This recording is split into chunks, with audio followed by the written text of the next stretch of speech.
Geld found himself in a fierce struggle, pitted against his adversary, Insect General Mujica. This formidable Insector warrior was donned in flamboyant armor, wielding a two-handed sword. Mujica's strength was on par with Geld's, and neither side was willing to yield an inch. Their respective followers were locked in a relentless battle as well. Geld skillfully intercepted Mujica's sword with his massive shield, a gem that had become an integral part of him, reaching mythical grade status. The clash generated powerful shockwaves, even dispersing plasma, yet Geld maintained a composed facade. In retaliation, Geld swung his meat cleaver at Mujica. However, Mujica, a formidable combatant, anticipated the attack and deftly parried it with his sword. Not stopping there, countless legs protruded from the gaps in his armor, launching a relentless barrage of blows, as if attempting to pierce through Geld. In a seemingly dire situation, Geld resorted to a Demon Lord Haki counterattack. His Haki, combined with the corrosion effect from the ultimate gift Gourmet King Beelzebub, known as Chaos Eater, assailed Mujica's legs with unpredictable movements, almost seeming to possess a will of its own.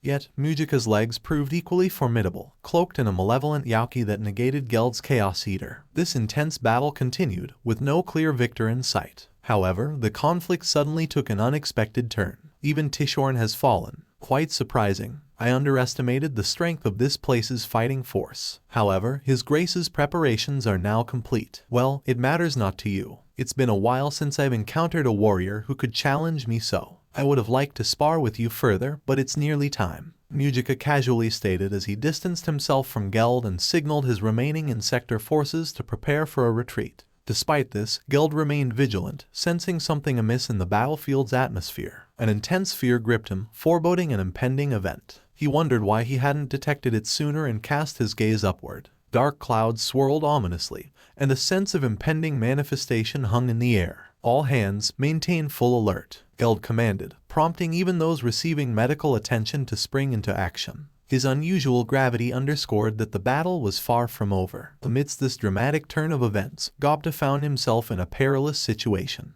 His opponent, Peliod, posed an unimaginable threat. This realization hit Gobta like a thunderbolt, prompting him to think, wait a minute, this is incredibly dangerous. If this keeps up, I'm as good as dead. Less than half a minute into the battle, Gobta reached a crucial decision. Without any hesitation, he turned to Ranga, who had rushed to his side for support, and resolved to use their secret technique, Magic Wolf Unification. Without wasting a moment, they melded together in the midst of the battle, transforming into a formidable two-horned humanoid black wolf. It was a decisive move. Any delay in this choice would have likely resulted in Gobta's demise, and even Ranga's. Now, let's do this. Gobta was initially filled with enthusiasm, but it waned quickly. The reason was plain. Peliod was proving to be an overwhelmingly powerful adversary. Gobta, have you noticed? This is bad, Ranga-san. Isn't she getting stronger and stronger? Gobta and Ranga shared their concerns about Peliod's growing strength during the battle. To gain power in the middle of a fight, it feels like foul play, doesn't it? It's not uncommon. I've experienced it myself, so I shouldn't be surprised if our enemies do the same. Well, that's true, but it feels rather unfair when you're the one being attacked. True, but we have no choice. We must take matters into our own hands. I agree. If the enemy is strong, we need to become even stronger than them. So, they trusted their instincts and pressed on. From this point on, I'm going for a swift and decisive battle, Gobta declared with renewed determination. Yet, all their efforts seemed futile. They attempted a two-stage attack, combining Dance with Wolves with their special move, Apocalypse Howling,